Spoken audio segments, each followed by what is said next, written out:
Welcome to the KDFL Fantasy Football Podcast. It's me, Brett Steele, and I am joined, as always, by Mr. Jonathan Detroit Haynes. How's it going, man? Yo, yo, yo, what up, guys? What's up? Also joining us, as always, Mr. Phil Ruxey. Phil, how's it going? What's up, guys? How's it going? Going well, because we are done with Week 8 in the NFL. Didn't mean to rhyme like that, but there you go. But we start Week 8 with the beautiful, no doubt, Atlanta Falcons getting a win easily. You should seem a little bit more excited than that. I'm very excited to go to 2-6. Can we not just skip this game? Game was awesome. The only factor I have about this game, and we will go on with it because it doesn't have a lot of ramifications around the league. Brady Ray Wilson, which is who picked off Teddy Bridgewater, right?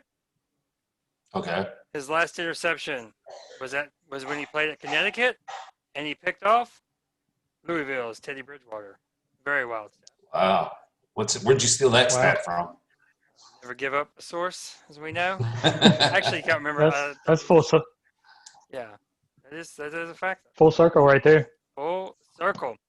Okay, so interesting slate of games on Sunday. We have the Bills and the Patriots. First up here, ugly game.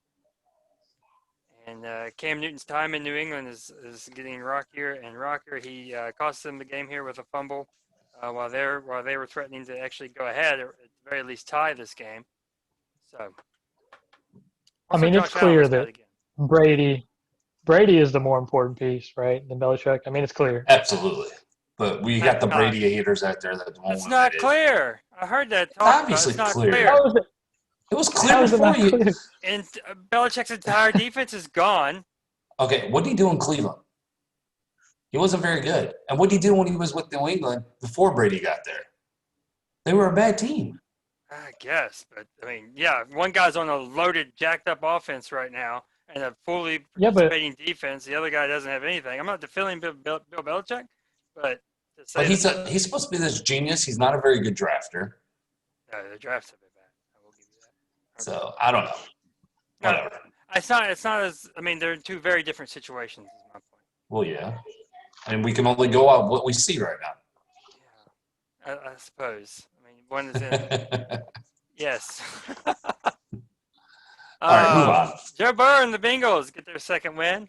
This would be the upset of the slate, right? Has to be. Yeah, I would say so. All right. Tennessee might have been reeling from that loss they had the week before against the Steelers.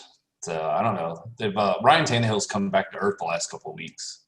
He has. This has been a matchup that Ryan Tannehill really exploited. But he looked bad. A couple picks. I think one of them in the red zone. Not good for the Titans. So we'll see if they can right the ship there. I'm taking my glasses off so everyone can see my beautiful eyes. Beautiful. I think they have Chicago coming up this week, so that's not a great matchup as far as facing an easy defense. So we will see. The craziest game, I believe, was the Raiders. Well, the craziest game weather-wise, we had the Raiders and Browns. The wind was ridiculous. Yeah, that was a terrible game to watch. It was fun because it was crazy, but yeah, probably a very frustrating game as a fan. Jarvis Landry has I think he had 11 targets, 4 catches. That just shows you how crazy it was. Jarvis has been had a case of the drops a little bit more so this year than he has. Yeah, he has. Let's see. Going on down the slate. Oh, go ahead, Detroit. Let's hear your thoughts on 41 Colts, 21 Lions. Well, this game was it was hard to watch as a Lions fan. They could not stop the Colts, but what was even worse to me, the Lions had been running the ball great all year. I mean, great for the Lions. I think they were in the top 10 going into the week. They couldn't get moved. They couldn't move that Colts D, that front four. Mm-hmm. They were all over Stafford, too. Stafford had no time. Stafford had a really bad pick, the one that got the pick six, but he had no time. I mean, he would step back 3 steps, and they were all over him. So Lions just look terrible, which doesn't surprise me. They get that big win against your Falcons. It's almost like if a team doesn't give them the game, it's a struggle. Yeah, pretty much. Yeah, you're going to lose Kenny Galladay for a little bit. I don't know what that does to the Lions' playoff aspirations. It probably puts a big. And who knows with Stafford? He tested. He's on the COVID-19 list thing now. Yeah, but Phil did find that where if they isolate him correctly, he should be good to go. Quarterbacks typically don't have to practice a week to play. It's not like one of those things, especially a veteran like Stafford. I don't know. I don't know what to make of the Lions right now. Stafford does finally put together a decent game stats wise for fantasy purposes. Didn't you pick the Lions to the playoffs? 10-6, man. Hey, there's 7 teams getting in, so who Didn't knows? you pick the Cowboys to the Super Bowl? Yeah, I mean, a quarterback's ankle snapped your in half. That predictions are changes looking every great. team. I mean, they didn't look great before then, though. But Honestly. they could have fixed it. They would have been in every game before that with that offense. That's true. Yeah, they were. Okay, so back-to-back. Oh, man, goodness. Both your teams taking L this week. Only my Falcons are victorious. Amazing. You Horrible hate to see loss it. to the Vikings. That's a Horrible. bad loss. That's a parlay killer. Killed my parlay. Devontae Cook. Dalvin Cook goes off for 3 touchdowns. Devontae Adams also has an amazing 3-touchdown game. It's just a wild game. It's one of those where I kept expecting the Packers to get back in it. It just never happened. Like, you come back in and take the lead. Yeah. It just never happened. Yeah. They couldn't stop that run. Cook was just shredding them up. The Packers not being able to stop Bay. the run. That's how you get destroyed in the NFC Championship versus a heavy run offense like San Francisco. You got to figure that out. That stuff that gets not being able to stop the run, having a terrible defense. Those are the 2 things that get you killed in the playoffs. The 49ers aren't going to the NFC Championship, though, so nothing need to worry about them. That's true. Oh, dude, I love the shot there. You just took, Phil. Shots fired. Chiefs and Jets. Does anybody think they are? Does anybody think they are, though? No. Now, they freaking have lost everybody. They have a perfect out. Like, hey, how? What did I say before the season, though? Did you say their whole team was going to get injured? No. Hey. I don't need to say it. No. When we make our predictions, we don't have to say those kind of things. Okay. Yeah. You don't have to say this team might win if this guy plays, or they might lose if he doesn't. Their whole team. That's like you with your predictions for our game predictions. Well, if this guy plays, I'm taking this team. Bosa's gone. All the running backs are gone. Jimmy G's gone. Kittle's gone. Stop. Yeah, but I said it before any of this happened. Though. Yeah, you're not at all helped by the fact that it's not even the same team. Next up. It's not like I said it after. You luck boxed into a good prediction with the Niners. Good job. Okay. All right. Yeah. Like you wouldn't be gloating if it was you that did that. Never. I don't gloat. Next up, the Chiefs and the Jets. That's boring. Chiefs blown out as always, or as predicted. I did see the one Jets player that gets to go to Pittsburgh now. That was a fun story. With him, thumbing it in New York to head on out to go from the defeated team to the undefeated team. So that's pretty interesting. Real quick, and then we'll hit the. No, we got a couple more games here on the afternoon slate. Well, speaking of that player going from the Chiefs and Jets, or the Jets to the Steelers, we have the Steelers and Ravens. Yeah, that was. It was a fun game to watch. Yeah, it was weird. Lamar turning the ball over like 4 times. Not good. And in deep in the other territory too. That's never good. Yeah. This is our Brett. I don't want to say I told you so segment, but. Well, what was that? When you get something right, you don't gloat? I mean, he didn't break his leg, did he? It's like saying Lamar breaks his leg. I told you he wasn't any good. No, he's playing. He's fully healthy, and the defenses have started to figure him out, as is the case with all primary running quarterbacks. I said it before anybody got hurt. Okay. Yeah, but exactly. You understand what I'm saying? It's like me saying, I think Lamar's gonna have a bad year. He breaks his ankle, and I go, "See, told you so. Told you Lamar was gonna have a bad year." Just stop filibustering and just move on here. This guy has election on the brain right now. Filibuster. Right, that's pretty moving funny. on. Quickly moving on. Rams and Dolphins. Horrible game for the Rams. Turnover City. Yeah. I mean, was wins that more? under 100 yards. Did the Dolphins win more because of Tua, or was it just because the Rams turned it over? Rams What turned it was your over. Tua thoughts on didn't that? do. Tua didn't do Yeah, hardly. I mean, Yeah. he didn't do yeah, anything really, did he? yeah. I didn't Now, think so either. the stat from this game that I still didn't believe, but apparently is the case. Tua throws a touchdown pass. Tua is left-handed. Have you seen the stat? No, but you're gonna tell us. Who do you think was the last touchdown pass thrown by a left-handed quarterback? Michael Vick. I'm going It's Mike Vick, I right? gotta check something here. Boomer Esiason. Okay, Michael Vick was left-handed. Detroit. Oh, did he throw touchdown passes? Yeah, occasionally. Yeah. Is this I'm not just insane kidding. to you guys? Chris Sims. No. Again, Kellen Moore, January 3rd, 2016. Oh, Boise State quarterback. And I'm not the only one baffled by this. Now, there's been Wow. 3 other touchdown passes thrown by left-handed players since in between these two. Jarvis Landry, obviously, to Odell, we remember that. October 4th. Kevin Byard, whatever. He's a safety, September 16th, 2018. And Des Bryant, the day after Christmas in 2016. I remember that one. Is that Where not? did Kellen Morgan play? I don't even remember. He started with the Lions, but then he moved on to the Cowboys. Oh, I thought he was drafted That's by the right. Cowboys. Okay. Huh? I thought he was that- drafted by the Cowboys. Okay. No, he was drafted by the Lions. And now is see for the Cowboys and Wait a minute, guys. I got a drink from my cup of disappointment. Let me get a drink here. I love the choreography. Okay, go ahead. All right, afternoon slate. This was a fun afternoon. Chargers and Broncos. The Chargers are the Falcons. This is insane, and they're one of my favorite teams in the AFC. Which, of course, Herbert looks good. Drew Lock looked good in the second half, but the fact that the Chargers blow another lead and lose in horrible fashion to fall to 2-5. Yeah, they cannot stop anybody. They can't close it out. That's a good defense They always too. Is it seem to have really, a lot though? of talent too, don't they? Not a closeout defense. Yeah, I mean, a good defense will close games out, and they're not just blowing 1 or 2 games. They've won, what'd you say, like 4 games already? Yeah, I Of think it's double their fourth digit? one. And Yeah. if we remember the first game against the Bengals missed, what was it, like a Yeah, 20-yarder that's or right. something. That's Some right. extra point style kick to give the Chargers the win. So they're very close to only having 1 W. Saints and Bears. This was a fun game.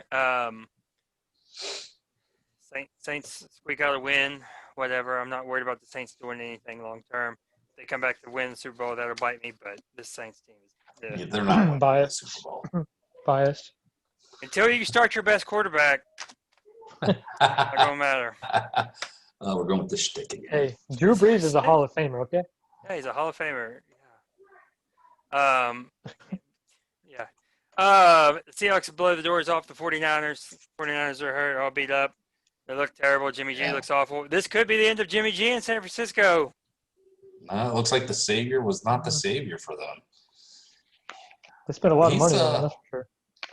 I think Jimmy G is who we thought he was. He's a game manager, but I don't know. You got to have that good run offense for him to be good, and that defense, that shutdown defense. I think that was a lot of his success. But when you have to rely on his arm, and for him to make the key plays, I just don't think it's going to happen. I hate being a Niners apologist. He doesn't have – who's he throwing to, Kittle? I know. I was getting ready to say Yeah. that. He doesn't have the receivers. But I still didn't think he was that great even last year. Because I like to say they didn't have the receivers, but that offense, you don't have to have those receivers. Because that's the only definitely- time in Ryan's career, because I know this offense, it's the only time in Ryan's career that he was better. He was just as good, if not better, when Julio wasn't there than when he was. Now he's a train wreck if Julio's not there because the Falcons are a train wreck. But yeah, it's Jimmy G definitely fit the system in New England, it felt like. Yeah.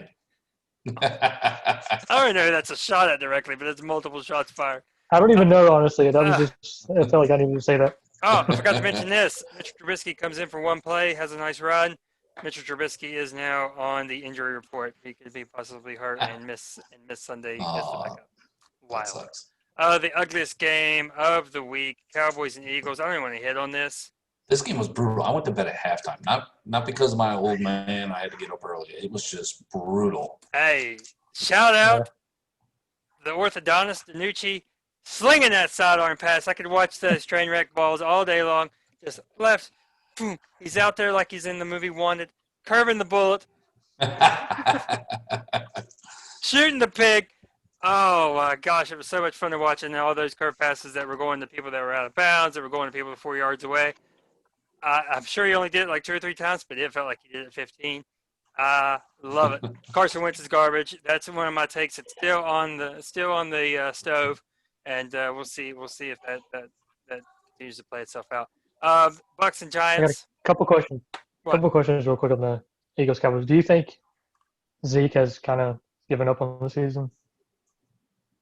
I don't know what it is You about think he Zeke. He cares feels like really a bad about the morale season? guy.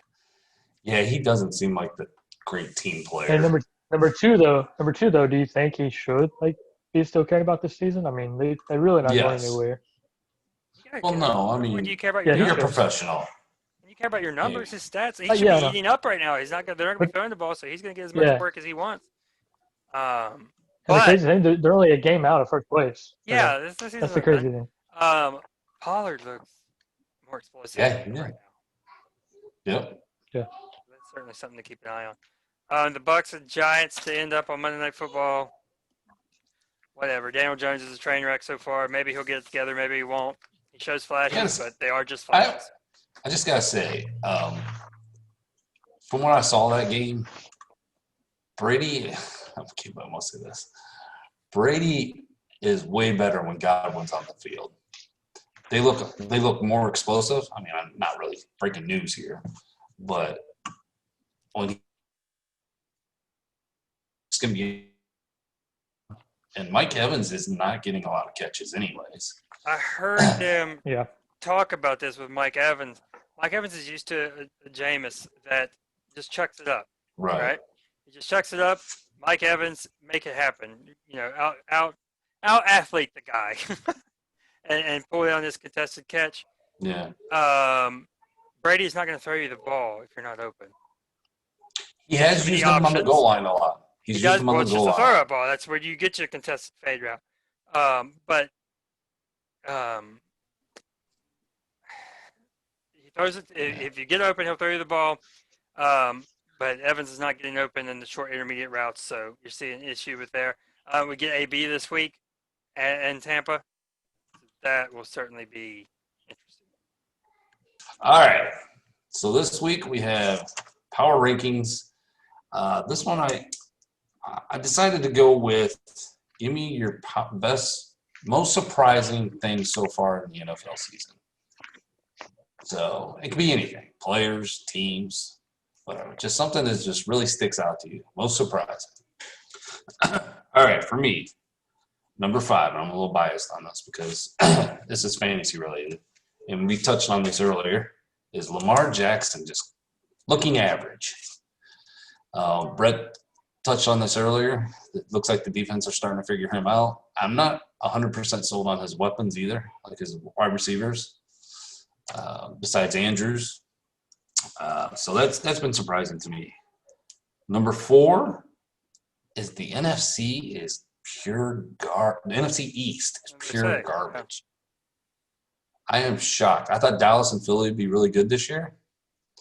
And that whole division might be the worst division in the history of the NFL. I mean, do we think there's going to be a team that gets there or wins the division at 500? I don't think so. I don't think so either. So that would be my number 4. Number 3, and we kind of touched on this earlier, is the Patriots look so bad. They started out pretty hot there the first 2 weeks. Well, everyone's like, oh, look. I mean, granted, Cam Newton's play has a lot to do with that, but I don't know. Belichick's supposed to be this genius who can plan for against any team, but his game plans don't even look good.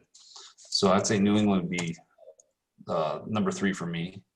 Number 2 is the Steelers, being the only undefeated team in the NFL. I thought the Steelers would be good, but I didn't think they'd be this good. I mean, they just beat Tennessee. Who else did that? They beat another good team. Oh, the Ravens. Yeah, They right. beat the Ravens. So I was surprised. I didn't think Big Ben would look this good. That they got that trio of wide receivers. I mean, they're looking tough to stop. So, and number one for me, the most surprising thing is the two rookie quarterbacks. Dang on Joe it. Burrow looks, huh? Nothing. Joe Burrow looks good. Justin Herbert is the one that really surprises me. I didn't think this guy would be any good. He actually looks the best so far. It's always surprising to me when quarterback or rookie quarterbacks come out and play strong. So that's my top five. All right, Phil, you want to go or me? Yeah, I can go ahead and go. All right. I mean, a couple of the things I have are pretty similar to Detroit's. I think they're pretty obvious, but I'll start with number five, though. The Texans at 1-6. I mean, I know they traded DeAndre Hopkins, but they still have Deshaun Watson. I feel like they still have a pretty good team around him. So for them to be 1-6, I feel like that's a pretty big surprise. Yeah, that's a good one. I can't remember. I feel like I picked them to win the division. No, I picked the Colts, I think, actually. I think I had the Texans We up all there. three pick somebody different, not the Jaguars. Yeah. Yeah, right. My number four is the Falcons starting 0-5. Like, I didn't think they were going to be great, but I just didn't see that coming. Like 0-5, that's crazy. I thought they would win at least 2 or 3 games in the first 5. Number three, it's kind of similar to yours, Justin Herbert. I mean, did anybody think this guy was going to be as good as he's been? No. I mean, I know he hasn't been like a great quarterback, but he's been a lot better than I think people thought he was going to be, especially with the Chargers. I mean, although they do have some good receivers out there, though, so maybe that's helping him out a little bit. Number two, I know he struggled the last couple of weeks with Josh Allen. I don't think anybody really saw him as a fantasy relevant quarterback so much as he's been anyways. I mean, I think early in the season he was averaging almost 30 points a game, Yeah. which is insane. And number one, the Steelers, like you were saying, they're undefeated. I mean, I think we've said in the past they've lost Le'Veon Bell and Antonio Brown, and it feels like they kind of just reloaded times 3 at wide receiver. And Roethlisberger's back now, of course. So I figured they'd be near the top of the division, but I mean, undefeated, that's a little surprising. All right. Number 5, I have the Colts defense. That defense looks pretty ridiculous. I expected it to be good, but not. I mean, they seem to be up there with the premier lockdown defenses in the league. Number 4, I do have Herbert's performance so far. It looks very strong, and that was the one of the quarterbacks taking the 3 top ones. That was the one I had that I was the most shaky on, barring to his injury, of course. Number 3, Stephon Diggs and his blend with the Bills. Typically, I feel like you see these wide receivers go from high-powered offenses to a new place, and it doesn't quite work out. Seems like the Bills have kind of shifted into more of an aired-out offense, and Diggs is second in the league in receiving yards, just under 700. Number 2, I have Clyde Edwards-Helaire not being the dominant force that I thought he would be, getting the solo run in the Chiefs' offense. It's still early in his career, but I did think he'd be off to a hotter start than he is. And number 1, we've lost Dan Quinn, we've lost Bill O'Brien. Adam Gase is still here. That's good. I like that I one. have it in all caps. Adam Gase That's awesome. is That's still awesome. here. It makes no sense. I have no clue why, but and then I think the GM this week said that he was he the said future. it's not his fault. It's not his fault, and he's involved in the future plans. If I'm Trevor Lawrence and I see that, I'm either staying at Clemson or I'm making it clear I'm not coming to do this. No way. That's a good one. I love that. I'm glad I thought of that one just at the end there. So. All right. Anything else from NFL Week 8? No, that's it. Okay, let me get back. So I folded up my paper like I was done, and I'm not done because I have to do. Let me get to it. Our Week 8 results in the KDFL. And this is going to be off the cuff, so it's going to be pretty suspect. But we are going to start in Marmet as they host our Phil's Nightdale Dragons. Robert Woods pours in 28 for Nightdale to get him off to a hot start. Derek Hill, 26 for the Marmet Midnight Riders. But Old Man Breeze gets the Dragons over the line as he brings in 22. And the Nightdale Dragons win 243-214. Next up, we have the Cross Vegas Gamblers hosting the Hurricane Rompus Cats. Dalvin Cook, as we said earlier, 3 touchdowns. He pours in 48 for the Gamblers. Justin Herbert as well, 24 points for the Wampus Cats. But Brandon Ayukin, even though the Niners got waxed, he still pours in 23, and the Gamblers win 242 to 224. In the snoozer of a game, we have the Poker Pharmacists hosting the Montrose Mega Powers. Bobby Wagner pours in 22 for the Pharmacists. No big deal. He's basically playing the replacements. Team Grant has a punt return in 19 for the Mega Powers. Allen Robinson with a diving catch into the end zone for Poca. He has 21 points, and the Poca Pharmacists win easy, 242-18 to 158. Wow, what a blowout. Yeah. Next, we have the Roxland Renegades being hosted by the Charleston Methadones. As we said earlier, Matt Stafford has his first really legit game of 2020 as he scores 24. Kamara still looks unstoppable for the Methadones as he has 25. Giovanni Bernard in his backup role with Mixon out gets 23 points. And in the upset, I believe, of the week, the Roxland Renegades win 234 to 225. Ooh. Now, we have next the Commish traveling to Elkview as the Gunslingers take on the River Rats. Patrick Mahomes scores 42 for the Gunslingers, but DK Metcalf pours in 40 for the River Rats, and KDFL favorite Corey Davis scores 27. And the River Rats score the close win, 263 to 260. Stat correction much. Hey, wait. Watch it. And our game of the week, our Tank for Trevor Bowl, the Kanawha County Kings visit the Dogtown Dobermans. Kings' leading scorer is from Diggs, the cornerback for the Cowboys. But rookie number 2 now overall pick in the KDFL, Joe Burrow, scores 21 for the Dobermans.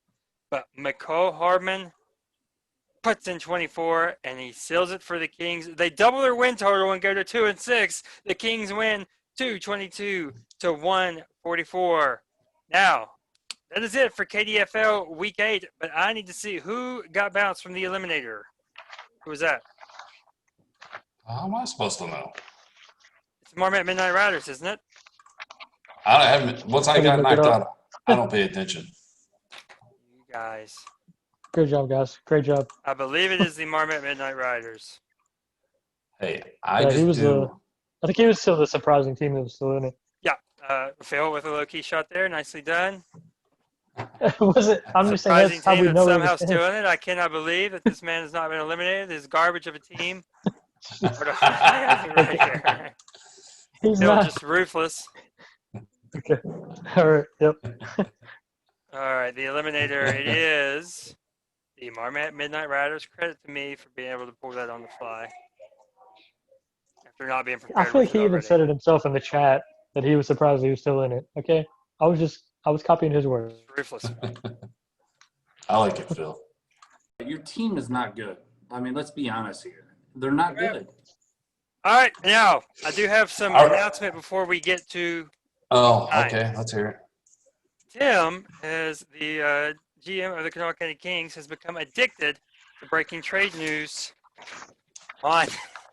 You made another trade? He has made another trade. We are dealing here in Kanawha County.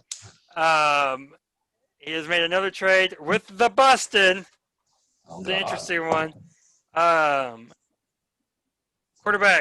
quarterback Jake Luton. I think it's Luton. It's awesome that I don't even know how to pronounce his name because he's not relevant yet. Has been traded to the Kanawha County Kings in exchange. The Bustin' and the Hurricane Wampus Cats have gotten what was the Charleston Methadones 3rd-round pick and what was the Nightdale Dragons 5th-round pick. Okay. For Mr. All right. I think Anyways, it's Luton. So I don't really have much to say about that trade. If you can get a starting quarterback in this dynasty league, a rookie starting quarterback, and he turns out well, it is worth the risk. So we'll see. Yeah, I'll give you that. All right. So after the games, do you want me to go with our predictions here, or our records? Yes, go ahead. Okay. So last week, Phil, you and Brett, and our guest picker Tim all went 4-2. So you two are both 38-10 on the year, and I went 3-3 and My goodness, man. 32-16 on the year. My Not good. gosh. Yeah, not looking good for my picks this year. I did win last year, but I have to make a nice comeback here. All right. There's still time. There's still plenty Yeah, of there's time. still plenty of time here. All right. So All let's right. look at it. Let's look at the next slate. We will start out, and if I can find it here, we will start out in Montrose. Yes, sorry, with me. We have the 0-8 Dogtown Dobermans taking on the 4-4 Montrose Mega Powers. Take it away, one of you. All right, I'll take it. So the Dobermans are looking like they're trying to repeat the Detroit Lions and Cleveland Browns of a winless season. I don't know why, but I still like his team. I think he's starting to build it up. Josh Allen, he's going to get Seattle. Seattle is actually the worst defense giving up for fantasy points. Reed is going to hate these comparisons. He went on a rant about this. So I went, I went and looked up some stats that weren't ESPN. And the Seahawks I did the same. The Seahawks are the worst pass defense for fantasy quarterbacks. They're giving up the most points, so I do like that matchup. He's got Connor going against the worst rush defense, the Cowboys. They're giving up an average of 24.5 points a game, so that's good. And I do like his two linebackers, Fred Warner and KJ Wright, this week. Their matchups should allow them to get a lot of points. However, I think, Brett, your matchup this week are too strong. Watson going against the Texans are in the top 10, giving up most points against quarterbacks. I'm at Jaguars. Yeah. Sorry. And Apology accepted. well, I didn't say anything about Yeah, there, buddy. sorry. Okay. Anyway, so you had Marvin Jones had a bounce back week last week. I don't know if he had a couple touchdowns, didn't he? Yes. So, but who knows if there's going to be a Stafford. But other than that, I'd love your matchups. I think Gibson will score a bunch against the Giants. So I'm picking you against the Dobermans to keep them winless. And if this would happen, it would get me to your predicted win total for me of 5, you jerk. Phil. What? You predicted I'd win 5 games. You said you didn't know if I'd win 5 games. We can roll the tape. Phil. You've been holding that, haven't All you? right. Yeah, I don't remember that. Yeah. All right. I also have the Mega Powers in this one. As Detroit was saying, Josh Allen has a really good matchup against the Seahawks. And this time I actually went a little further than fantasy rankings. I hope Reed's happy. The Seahawks, as you were saying, have the worst pass defense. They've given up 350 yards per game to quarterbacks. Actual numbers, not fantasy, actual numbers. James Conner is facing the Cowboys, who are the worst against the rush, 170 yards per game to running backs, which is another great matchup. Let's see. He's got Antonio Brown. I don't know, I haven't checked in a while. Is he going to play Antonio Brown? I think he is. I'm sure he is. He would have to, I think. It's not in his lineup, but I'm sure he will be. He's going to roll with KJ Hamler. Yeah, I mean, don't know what to expect, but I mean, I'm sure he can get a few catches at least in that offense. Roethlisberger, I don't think he's going to hit his projection because I think they're going to rely heavily on the run against the Cowboys and try to just keep it low scoring, even though they could probably outscore the Cowboys easily. So I think Roethlisberger will have a good game, but not a great game. And I really like his linebacker and edge rusher, Tyrell Adams and J.J. Watt against the Jags, who are starting rookie Jake Luton, I think we decided. Luton, I don't know. They may have a good day getting after the quarterback. So I'm sure he's going to struggle in his first start. On the other side, you have Deshaun Watson, who you plugged in late, and I forgot to pay attention early on. So I still had Ben DiNucci in the lineup. And I was basing all of my analysis on that. And then I checked last second and saw that he is facing the Jags, who are just terrible against the pass. So expect another good game for him. David Johnson is also facing the Jags. They're giving up 142 yards per game rushing. So he should have another good game. He should have a good game. Antonio Gibson has a tough matchup against the Giants. They're actually pretty decent even though they're a horrible team, they're pretty decent against the run. But you have Marvin Jones against Minnesota, who's just awful against receivers, and Jerry Jeudy also has a great matchup against the Falcons.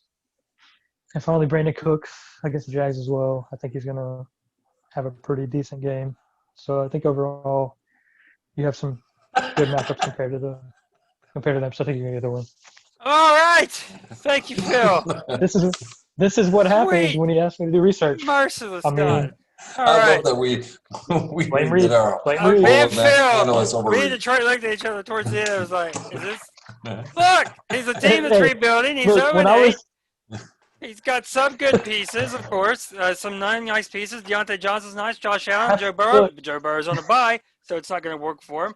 Jalen Rager, I think he'll have a good second half of the year, but it's just too lopsided in this particular game, so I have the Mega Powers winning. Look, I got halfway through that. And I was like, do I just commit to this? I'm just going to commit to it. I love it because Brett was right. Me and him looked at each other like, oh my gosh, is this ever going to end?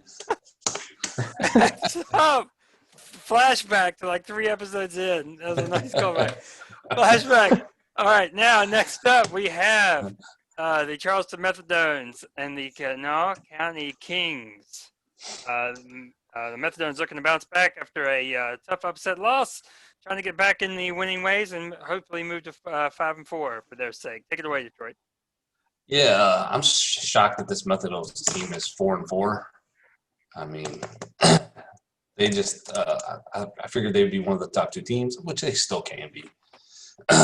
Wilson's going against Buffalo's defense, which has actually been kind of pretty average this year. He's got McCaffrey now going against the Chiefs, and I see Carolina being behind a lot, so I could see a lot of dump offs to McCaffrey. Hopefully, he plays a lot. I love Jacobs against the Chargers D. I think that's a good matchup. AJ Brown against the Bears defense, though, is might be a bad matchup because the Bears are third best at giving up points to fantasy or wide receivers. I think I said that wrong, but they don't give up many points, so that could be a bad one. For the Kings, I think Jones versus the Saints is a bad matchup. Lock against the Falcons defense. Wow. Falcons are the worst pass defense. Quarterbacks are averaging over 26 points a game, so I do like that matchup. Other than that, I'm not a big fan of his matchup, so I'm going to go with the Methadones. All right, Phil.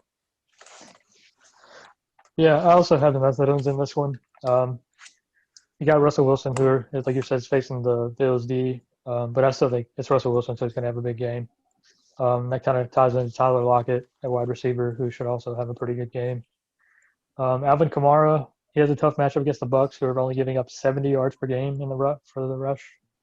But he also catches a lot of passes, though, so I think that could play a role into his points. So I think he'll still have a pretty good game. And this is a great time for McCaffrey to come back. He's facing the Chiefs, who are 4th worst against the run, giving up 142 yards per game. And I'll go ahead and move to the other team since I'm already talking too much. The Kings have some really bad matchups, actually. Cousins, who is already terrible, faces the Lions, who are great, but they're actually pretty decent against the run, so that could force Cousins to have to throw a lot, which is not good for the Vikings. Melvin Gordon has a tough matchup against the Falcons, who are 6th against the run. Underrated. Ronald Jones. Falcons Rusty. Go ahead. Ronald Jones? Yeah, he's facing the Saints, who are 3rd against the run, giving up only 90.6 yards per game. And then Naheem Hines, I mean, he's not really good anyways, but he's facing the Ravens, who are 7th in defense against the run. And then Drew Lock. The Falcons are terrible against the pass, but it's Drew Lock, so I'm just not really sure what to expect. So overall, I think the Methadones are going to have more firepower in this one to get the win. Look, this is the exact same thing that was the last game. There's a team that's in clear rebuild mode versus a team that just got. I mean, this is the Christian McCaffrey revenge game already. We're seeing this early, so that matchup is very juicy, as we said. Russell Wilson, Buffalo. You know, I just don't see where Tim gets the points to hang with him on the defensive end or on his end. I mean, so I am going with the Methadones in a pretty big rout. Now, The River Rats and the Renegades, the battle of the Lions fans. Go ahead, Detroit, and tell me if you're going to pull this out. Oh, I was waiting for you to sing the fight song. I thought we were going to do that again. But, I got rave reviews, by the way. yeah, well, we should have put it on Facebook. That would have been great. Looking at Eric's team this week, who knows with Stafford? Like you said earlier, he may play. I don't like his matchups at all. I don't like Montgomery against Tennessee. He's not going to have Galladay. I don't like any of his matchups, to be honest. As for me, my quarterbacks, Aaron Rodgers and Lamar, actually have bad matchups this week. Rodgers is going against the Niners, and even though the Niners are bad, they are fourth against the pass, which is what Rodgers loves to do, is just pass the ball. So maybe the Packers will just try to run. I don't know what Aaron Jones' situation is right now. Who knows if that game even gets played right now, yeah. tomorrow. I do love Metcalf and Carson against the Bills. I'm going to have to run out there with Juju and Claypool together again. They're playing the Cowboys, so who knows? They might have to sit out the second half because they'll be up so much. But Lamar against the Colts, they're the number one defense, so I don't like that matchup. But I still think I got enough power, so I'm taking myself this week. Yep. Yeah, early on when I was doing this research, I wasn't really liking your River Rats matchups too much. And I do think the Steelers could pass all over the Dallas Cowboys, but I think they may try to run it on them. And I think that'll pretty much seal the deal. So I don't know if Smith-Schuster or Claypool are going to have that big of a game this week. I think they may not need to even rely on them.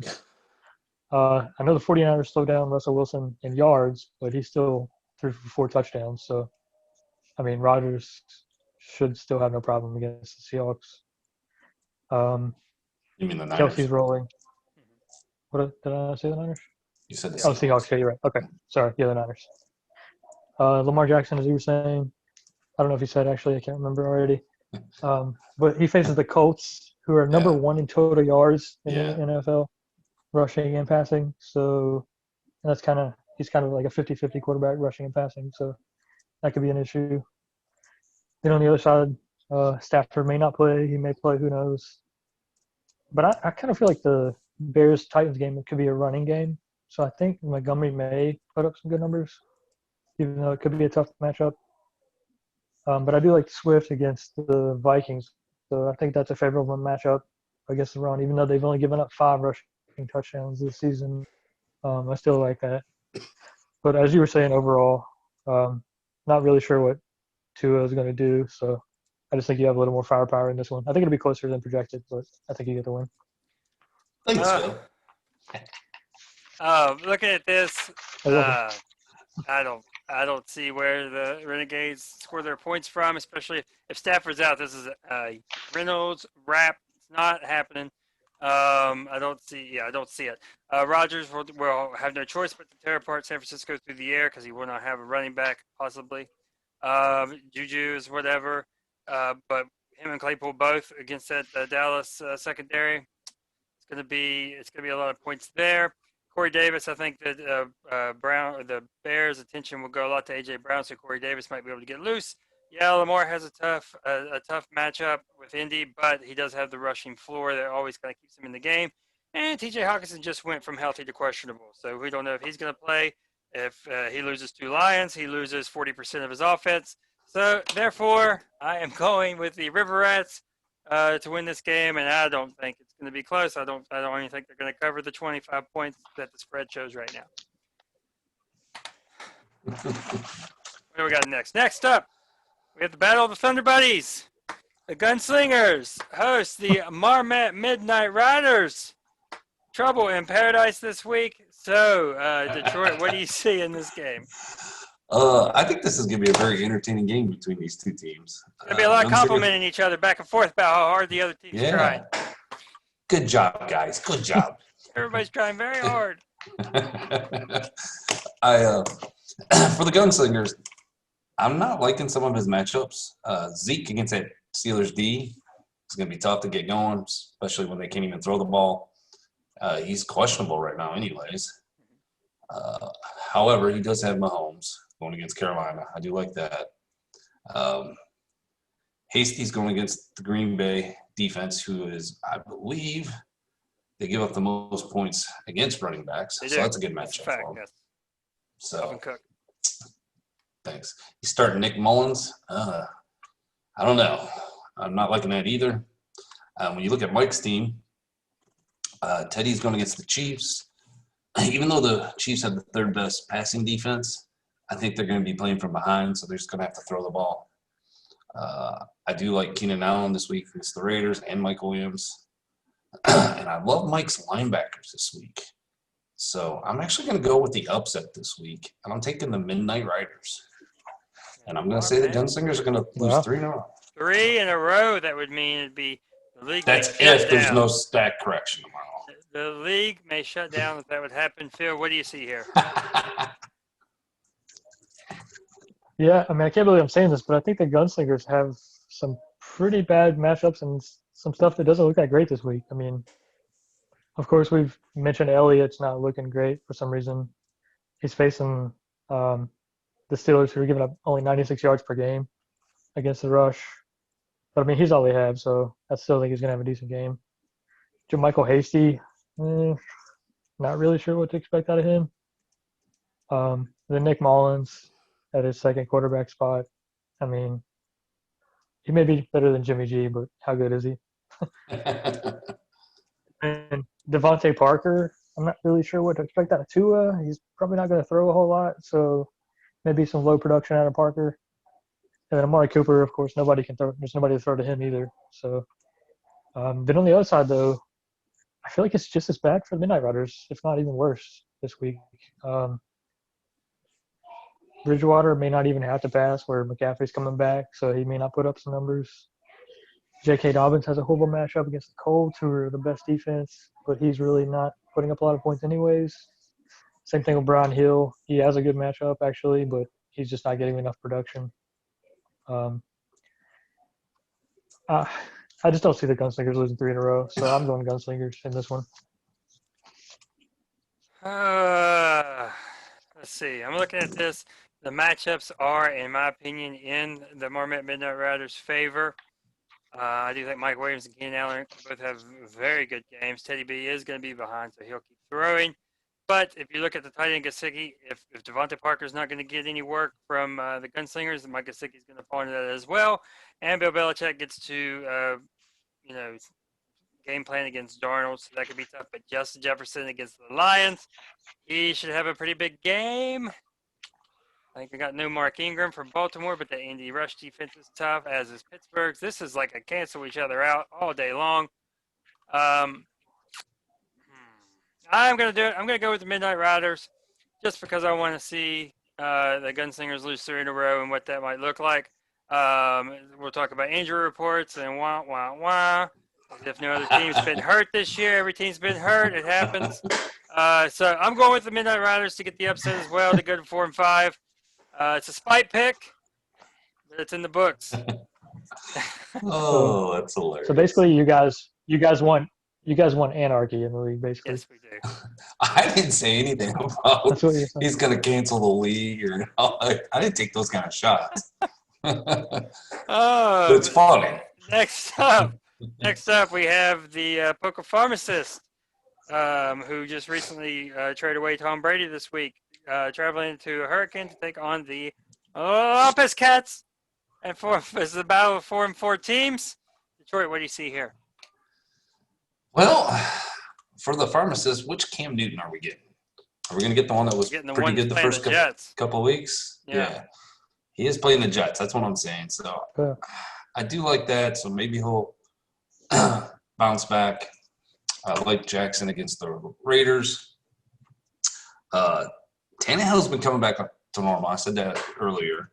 He's had 2 average games, and he's playing a very tough Bears defense. So that should be tough.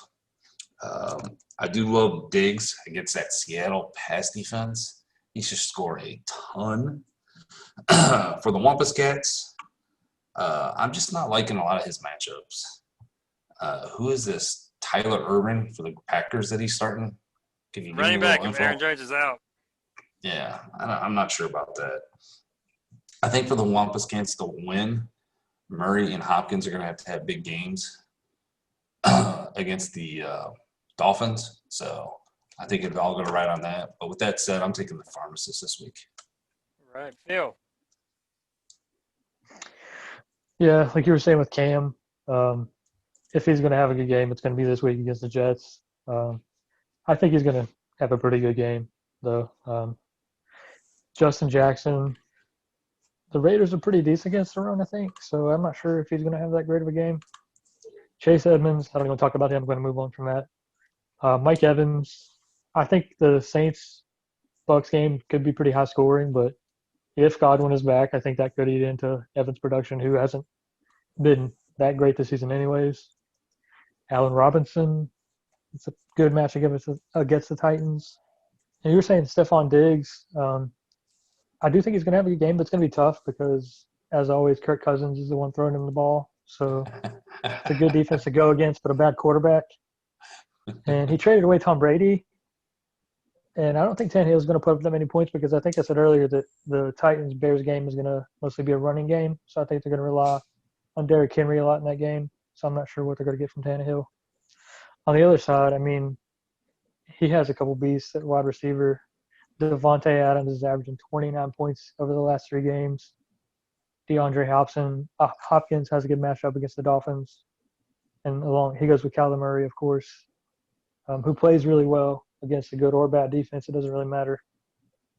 I don't like his running backs, Freeman and Irvin, like you were saying. But I do like Herbert, though, who's he's facing the Raiders, who are bottom 10 in against the defense in passing yards. He's averaging 32 points over his last three games. I think he's going to keep that up. I know the Pharmacists are favored, but I'm going to go with the Wampus Cats to get the slight upset in this one. All right. All right. So I'm looking at this. The Dolphins' defense is actually very, very good, and so I think they're going to have a hard time versus with Murray and Hopkins. I don't see it for the Wampus Cats. Freeman against Washington, no. Devontae Adams, hope that's his. Like, there's so much on this game for Devontae Adams. If he doesn't go for 20 plus, the Wampus Cats are going to be in big time trouble. I like Chase Edmonds finally getting the start, even though it is against Miami, who does, like I said, the defense plays well. Mike Evans, Allen Robinson's gonna. If you look at Allen Robinson's schedule coming down the stretch, it is very nice for him, and it starts here with Tennessee. Stephon Diggs again gets Seattle. You know, McLaurin might have an off game because that Giants pass defense is a little underrated. But I am going with the Hoka Pharmacist to get this game and go to 5-4.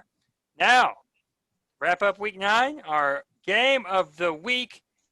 The 6-2 Cross Vegas Gamblers travel down to Nightdale to take on the 7-1 Dragons. Detroit, take it away. All righty. The Gamblers made that big trade. They got Tom Brady, so he's going to be in their lineup. I do like the matchup against the Saints. Saints give up a lot of points against opposing quarterbacks, fantasy-wise. Cook against that Lions defense, that's just going to be awful. That's going to be hard to watch. So I don't even know if I'm going to watch that game because the Lions defense are giving up over 32 points a game, fantasy-wise. I think sorry, I lost my spot here. I think DJ Moore will have a decent game against the Chiefs because I think they're going to have to throw the ball a lot. And I do like Thielen against the Lions.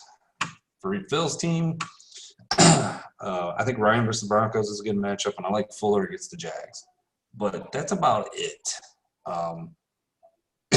It's going to depend if Godwin comes back. That'll help. I mean, I can't believe I'm going to say this, Ebron against the Cowboys. But I'm actually going to go with the Gamblers this week to upset the Dragons. All right, Phil. I can't believe you. How could you pick against me? I'm sorry, man. You're probably picking against yourself right now. I mean, this one is making me nervous, but I'm still picking myself very slightly. I do like Brady against the Saints. I think that's going to be a high-scoring game. I don't like Fournette though. I mean, I don't think there's going to be a lot of running in that game. I think it's going to be mostly passing. Dalvin Cook against the Lions. I mean, there's no stopping that. It's probably going to be close to 30 points. Oh, man. Hold on. I just saw breaking news on the Discord chat. Well, which thread is it though? It's in the general. Okay. It's like there's 3 Niners out. Debo Samuel and Brandon. I can't even say his last name. Ayuk. I was getting ready to say Brandon Ayuk. That's crazy. Yeah. Ayuk is out. All right. Well, let me check that off then. I'm going to what the heck? I'm gonna stick with it. Your pick was riding on Nick Mullins throwing to Brandon Ayuk? Is that what you were about to say? But I just saw the breaking news. I already Yeah. throw that in there. Yep. So. All right. Yeah. I mean, Ayuk had a good matchup against the Packers, but I just don't think he had enough production, even if he was going to play. CeeDee Lamb, I don't think he's going to have a great game because he's got Garrett Gilbert thrown to him. Adam Thielen is kind of meh because he's got Kirk Cousins thrown to him. And then Daniel Jones has just an awful matchup, and he's just an awful quarterback. And I don't know what you're talking about on my matchups. I felt like they were pretty good. Maybe I'm just biased. I don't know. I like Ryan against the Broncos. I think Henry's going to get the ball a lot against the Bears, so I think he's going to have a huge game. I do worry about Edwards-Helaire, like Brett was saying, in his top 5. He's just not getting – I just don't feel like he's getting the ball enough. When he does get the ball, I feel like he produces, but especially with Bell now on the team, that could be a problem. I think Deshaun Watson is going to put a big number, so I think that's going to be a big game for Will Fuller as well. Hopefully Godwin is back. If he is, I think he's going to have a good game. And I'm just hoping to get at least 20 or so from Drew Brees. And, of course, Eric Ebron is going to have a good game too, because I think Roethlisberger is going to target him. His targets are pretty steady, around 6 per game, so I think that'll continue. I think it's going to be really close, but I'm going to go with myself. Hopefully I don't jinx it. All right, before Brett says anything there, is Michael Thomas playing? Do we know that? I don't know. He's still questionable, I think. All right. Because that could play a factor, too, for the gamers if he's able to play. He's got projections. Limited participant in practice today. So it makes me think he Okay, I was just curious. Sorry. should probably play it. You got to think, though, I have Breeze, though, so that could eat into his numbers, too, though. Yeah. It could kind of cancel out for me, I guess, or for him. Look at this game is tough. If you throw Brady in for Wentz, or as he still has Wentz in there right now, if you throw Brady in there, I do think the game, especially when he also puts in Michael Thomas, the gamblers are going to be favored in this game, actually. I think Phil's got a pretty big Damian Harris. That's tough. That is a tough hole right there. Just looking it over. I'm going to have to go with the gamblers because of the defense. His defense is too strong. Devin White's had a heck of a season. And I think Daniel Jones can get enough done against Washington. What do you need from Daniel Jones? You need like 17 points. I think that's doable. I think Brady can light up the Saints. I don't know about Fournette. If Ronald Jones fumbled last week, and it was basically all Fournette, so we'll see if that carries over. Dalvin Cook may go for 30-plus again against the Lions. I don't know. I'm going to go with the gamblers just because I don't want Phil going 8-1 as well. We're doing a lot of spike picking. There you go. That's it for Week 9 predictions. Detroit, go ahead and go over our records as far as our locks of the week and sign us off. All right. So last week in our locks, Brett, you were actually the only one that won. You had Kansas City minus 19.5.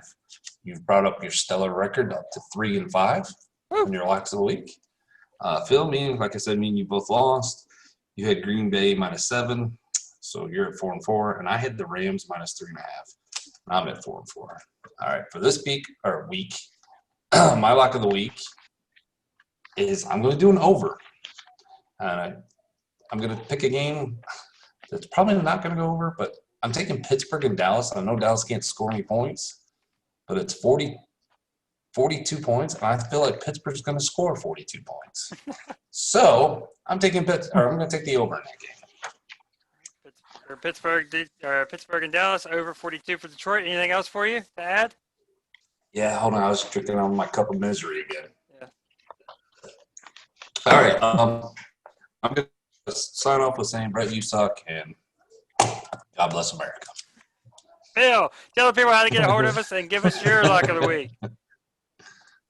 All right, real quick before I do that, I'm going to give a quick playoff outlook. Our first one of the season. There are a couple things this week that could be determined.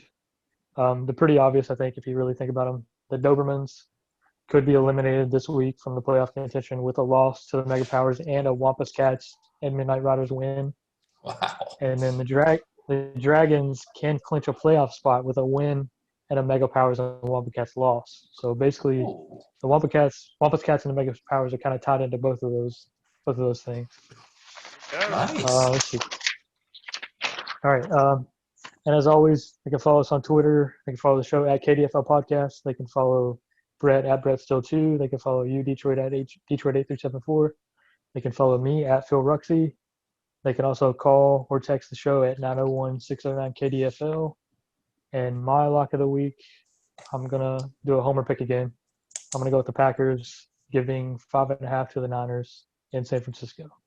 Ooh. Did you have that before this Yeah, I know. latest breaking news? I did, yeah. I don't know if Okay. you can see it. That's cool. Oh, yep. It's showing not up. going the Hang on. way you think it is. All right, now. No, it's not. It's not. I saw it. There's nothing there. It was just invisible. All right. Actually, we like that view better, actually. Yeah, all right. For my lock of the week, I'm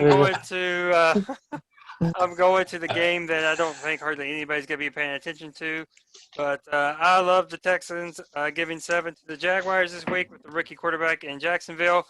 Love betting on 7-point favorites of 1 to 6 teams. It definitely seems like a winning recipe. So, for Jonathan Detroit Haynes, for Mr. Phil Ruxy, I'm Brett Steele, and we will see you next week on the KDFL Fantasy Football Podcast.